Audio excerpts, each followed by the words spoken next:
বিষয় আছে, এটা খুব জেনারেলি বলা হয়, সেটা হলো ধর্ম বর্ণ এই ব্যাপারে বৈষম্য করা যাবে না, ধর্ম বর্ণ বা কাস্ট সেক্স রিলিজিয়ন এইসব ব্যাপারে করা যাবে না।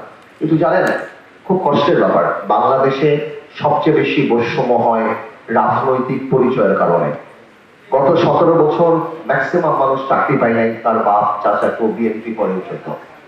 আমার মনে হয় সংবিধানে রাজনৈতিক পরিচয় পলিটিক্যাল আইডেন্টিটির ব্যাপারটা ইনক্লুড করা সবচেয়ে ইম্পর্টেন্ট, যে পলিটিক্যাল আইডেন্টিটির ব্যাপারে কোনো ধরনের কোনো ডিসক্রিমিনেশন করা যাবে না, on basis of political identity. তো আমি মনে করি সংবিধানে এই জিনিসটা থাকা উচিত। কোন সংবিধানই পৃথিবীতে গুম আর খুনের ব্যাপারে সাপোর্ট করে না। আইন বানিয়ে তো আসলে হবে না, তারপর আইন থাকতে হবে। তবে আমি মনে করি আইনের চেয়ে বেশি থাকতে হবে এখানে মানসিকতা। আমরা চাই এই গুম খুনের ব্যাপারে অনেক বেশি প্রোটেকশন থাকুক, যাতে করে ভবিষ্যতে এই ধরনের মর্মান্তিক জিনিসগুলি বাংলাদেশের মাটিতে না হয়। আরেকটা ব্যাপার আছে যেটা অনেক ইম্পর্টেন্ট, সেটা হলো আজকের দিনে পরিবেশের ব্যাপারটা। আমাদের 18 ক জীববৈচিত্র্য, প্রাকৃতিক সম্পদ, পরিবেশ রক্ষা, রাষ্ট্রের নিয়ন্ত্রণ, এইসব ব্যাপারে কথা বলে আমাদের প্রস্তাবনা হলো এই জিনিসটাকে আরো অনেক ইম্পর্টেন্স দেওয়া, সবুজ ও দূষণমুক্ত পরিবেশ তৈরির জন্য কমিশন গঠন করা, টেকসই উন্নয়ন নবায়ন, সবচেয়ে বড় কথা হলো মানুষকে এডুকেটেড করা। স্কুল কলেজ মসজিদ মাদ্রাসা সব জায়গায় বোঝানো যে পরিবেশ আমাদের জন্য কত ইম্পর্টেন্ট, যে পরিবেশ না থাকলে কিন্তু বাংলাদেশের মাটি থেকে আরম্ভ করে বাংলাদেশের আকাশ পুরোটাই কিন্তু আমাদের। এই পরিবেশ যদি আমরা রক্ষা না করি, আলটিমেটলি কিন্তু সামনে আমাদের ভবিষ্যৎ তো থাকবেই না, দেশ ধ্বংস। এখন কিছু রাজনৈতিক কথা বলে, এই কথাগুলি বলা খুব ইম্পর্টেন্ট।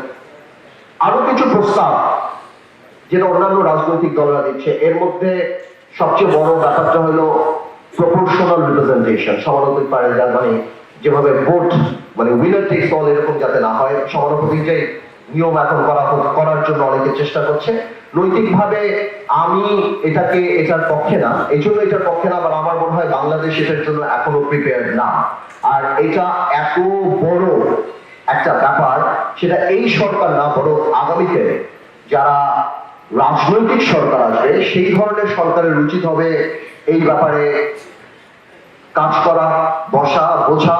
এবং সেই সরকার যদি মনে করে, তাহলে আমি মনে করি সেটা ঠিক আছে। তবে এই সরকার I think is too weak এত বড় একটা সিদ্ধান্ত নেওয়ার জন্য। দ্বিতীয়, প্রধানমন্ত্রী এবং রাষ্ট্রপতির ক্ষমতার ভারসাম্য, জুডিশিয়াল কমিশন, জাজের অ্যাপয়েন্টমেন্ট, এই ব্যাপারগুলি নিয়ে আমরা সবসময় কথা বলি। আমি মনে করি এই ব্যাপারগুলিও, অম্বাসমেন্ট ক্রিয়েশন, সবকিছু আমি মনে করি এই ব্যাপারগুলিও আগামীতে যারা সরকারে আসবে বা আগামীতে যারা রাষ্ট্র পরিচালনার দায়িত্বে থাকবে তারা বসে করা উচিত, বিকজ এগুলি নালে অনেক প্রশ্ন থেকে যাবে, এগুলি সাধারণ কোনো কিছু না। আরেকটা ব্যাপার আসে দ্বিকক্ষ বিশিষ্ট পার্লামেন্ট। আমি মনে করি দ্বিকক্ষ বিশিষ্ট পার্লামেন্ট বাংলাদেশে অত্যন্ত ইম্পর্টেন্ট।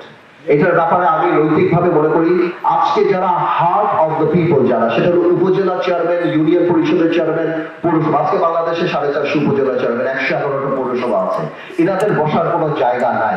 এরকম একটা কক্ষ যদি হয় যেখানে তারা বসতে পারবে এবং বাজেট নিয়ে তারা কথা বলতে পারবে, অথবা এদেরকে মেলে বাদ দিলাম, সমাজের অনেক গ্রহণযোগ্য মানুষ আছে যারা সমাজে এই রাজনীতির ধাক্কা ধাক্কি বা এই নোংরামি পার হয়ে তারা রাজনীতিবিদ হতে পারে না, তাদের এক্সপার্টিস থেকে, তাদের কন্ট্রিবিউশন থেকে কিন্তু আমরা দূরে সরে যাচ্ছি, আমরা কিন্তু পাচ্ছি না। তো আমরা মনে করি এই ধরনের মানুষদেরকে অ্যাকোমোডেট করার জন্য দ্বিকক্ষ বিশিষ্ট পার্লামেন্ট কিন্তু অত্যন্ত প্রয়োজন বাংলাদেশে। আমি বারবার বলি, সব ধরনের মানুষকে নিয়ে আমাদের প্রথম থেকেই কথা ছিল একটা আসুন সবাই মিলে দেশ করি। আমরা সবাইকে নিয়েই, এবং মেধাকে, যার কারণে আন্দোলন, মেধাকে আপনার ইম্পর্টেন্স দিতে হবে। কয়েকদিন আগে বলেছিলাম যে আপনার সুযোগ করে দিতে হবে সবাইকে বিখ্যাত হওয়ার, সবাই বিশ্বস্ত হবে আর আপা আপা করবে, আর আগামীতে এরকম আরেকটা সরকার আসবে, তাহলে এই সরকারের অবস্থা তাই হবে। আমরা কিন্তু এই সিস্টেমকে করাপ্ট করে ফেলি। তো আমি মনে করি যে আগামীতে দ্বিকক্ষ বিশিষ্ট পার্লামেন্ট, যেটা বিএনপি বেশ অনেক আগেই, ভেরি ইন্টেলিজেন্টলি বিএনপি বেশ অনেক আগেই আপনার ইন্ট্রোডিউস করেছে, কিন্তু ভেঙে বলে নাই যে তারা দ্বিকক্ষ বিশিষ্ট পার্লামেন্টে কি এক্সপার্টিস চায় না আপনার আমাদের উপজেলা লেভেলে যারা আছেন বা তাদেরকে চায়।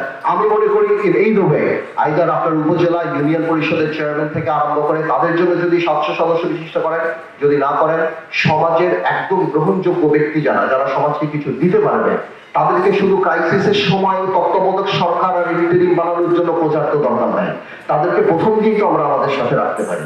তো আমি মনে করি তাদেরকে যদি রাখি, আমি মনে করি সেটা বাস্তবে আমাদের কাজ দেবে।